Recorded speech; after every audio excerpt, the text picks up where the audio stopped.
Coach, from the last 10 minutes of the first half through much of the second half, it seemed like Caleb Love was just making big shot after big shot. How much better is this team when Love is lighting it up? Well, our team is really good when Caleb plays well, but I thought it wasn't there were a number of ways that Caleb had a terrific game. Number one, he led our team in assists. I mean, he had 5 assists and only 1 turnover.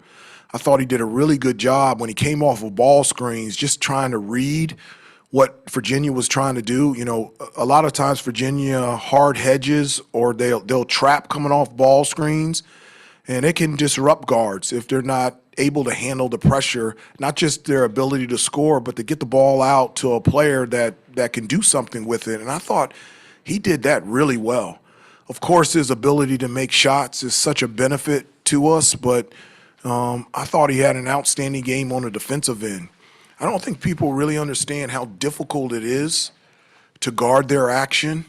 You know, the main play that they run, it's a circle action, and you're consistently coming off flare screens and down screens, flare screens and down screens. And Virginia's, from an offensive standpoint, is methodical, and so they rarely shoot quick shots. So, from a defensive standpoint, you have to lock in for every possession, pretty much an average of 20 seconds plus, and to be able to do that and still play 38 minutes.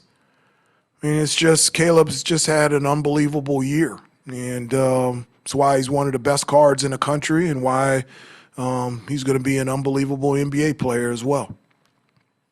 And working off that, how have you seen Caleb evolve as a distributor over his sophomore season? Well, I've always said that it's a big difference between freshman guards and sophomore guards, and for Caleb, he didn't have the luxury of having a veteran point guard when he came in to kind of teach him the ropes. He came in last year and we just gave him the ball and said, "You're at North Carolina, you're the point guard, make it happen." And it's such a benefit to have older, experienced players that have been there before to be an example to you, not just on the court, but how to prepare, how to practice, how to put yourself in a position to be successful. And so he's had to do that really on the fly. And so to see the difference in him between his freshman and sophomore year is really fun to watch, and I'm very proud of him. Andrew Jones. Hey, Coach, given the manner, the way that they defended you guys during that 7-game streak going into today, how gratifying was it to see your team play the way they played with all that cohesion and getting looks all over the floor? And how much the way that you guys play now being a little bit different, how much did that affect the fact that you guys were able to get a lot of those looks as opposed to before?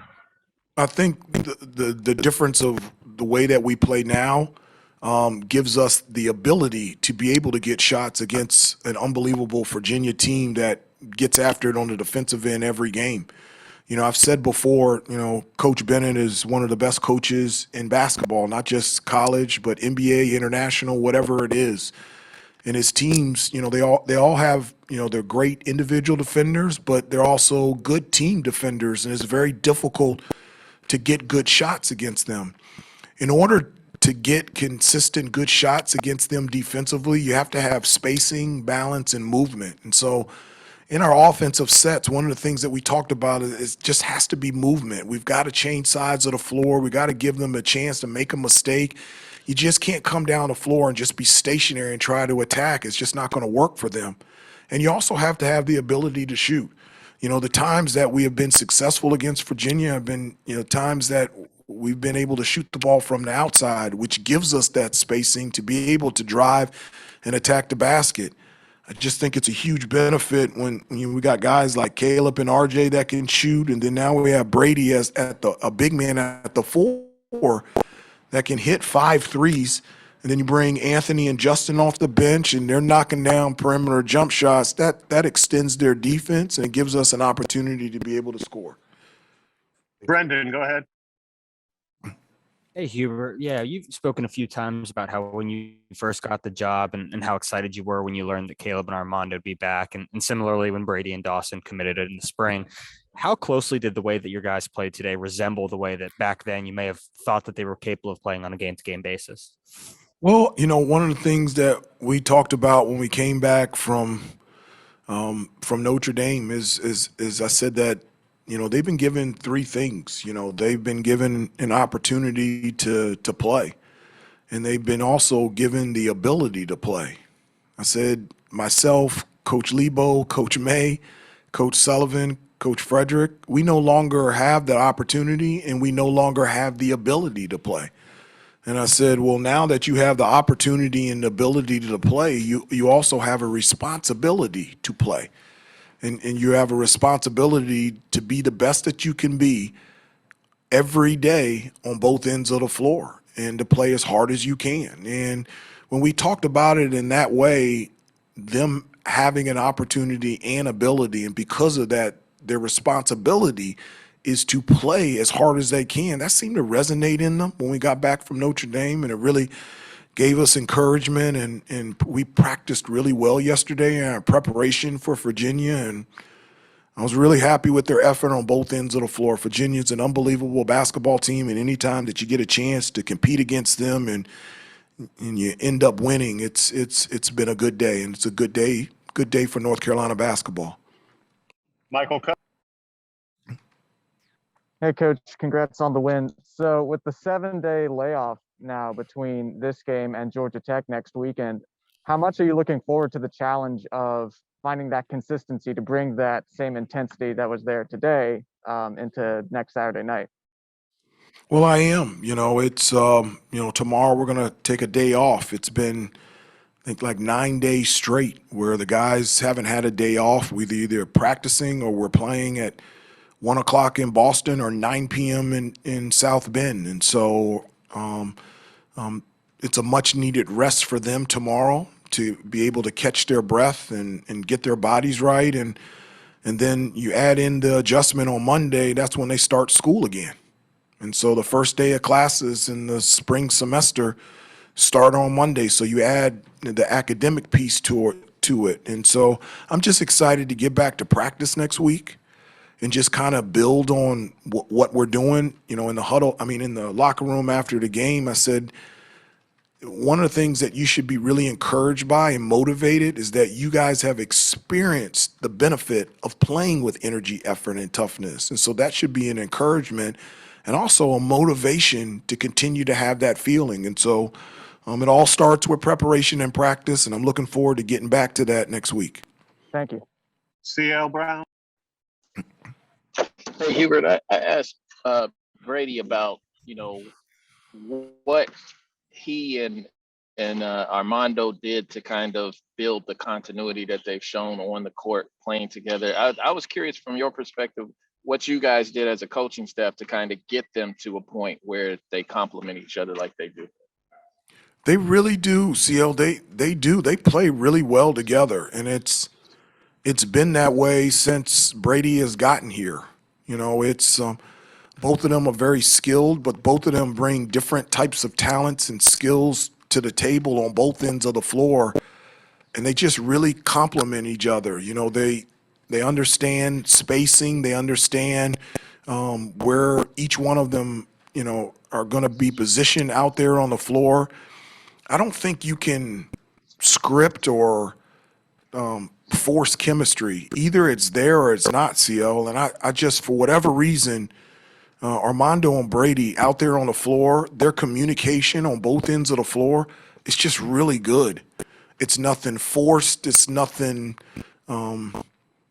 It's really just organic for them to be able to work well out there on the floor, and to think that they've only been together just this year. The way that they play off of each other, the way that they play together, it seems like those two have been on the floor a lot longer than just this season. Adam Smith.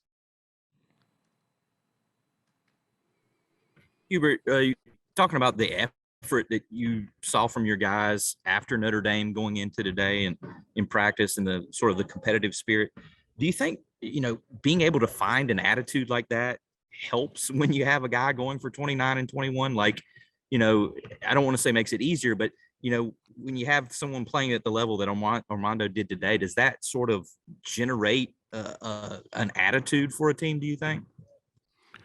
I don't know about an attitude. As I said before, the thing that we've talked about is that we have this team, each individual player in this team, anytime that we play basketball, has to be clothed with energy, effort, and toughness. And so as good as Armando is, or Brady, or Caleb, or RJ, or Leaky, or Ant, or Justin, like, if you don't bring the energy, effort, and toughness piece, it's just not going to work out individually and as a team. And so, in terms of attitude, that's the attitude. I think CL asked me maybe 2.5 weeks ago, what do I want what is the identity of this team, or what do I want the identity of this team to be?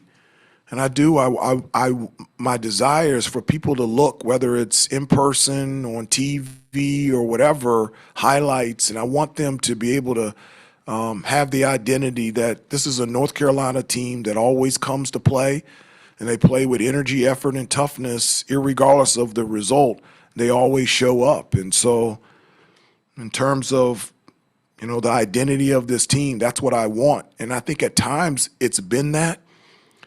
I'm just stubborn, and I want what I want, and I want that all the time. And I'm going to continue to love them and to coach them and to encourage them the benefit of bringing that every time that they step on the floor. I'll let CL know you remembered his question. Thank you. I remember everything. Isaac, go ahead. Coach, was the decision to play Armando and Caleb and RJ as much as they did, was that premeditated or more a function of game script? And if it was premeditated, did it have anything to do with the time off in the week ahead? Well, the reason why I played them so many minutes was a couple of reasons. Number one, they were playing really well. And so when they're playing really well, I really like them on the court. And so they were playing really, really well. Number two is because Dawson and Kerwin weren't here, and we just got Justin back to practice yesterday. He was out for a week. We just didn't have very many options in terms of bigs. And so it was a combination of things of, missing Dawson and Kerwin, two guys that play big minutes for us that weren't able to play today. And then also the combination of how well Armando and Brady and Caleb and RJ and those guys were playing. They were playing really well. I didn't want to take them out. Thank you. Isaiah?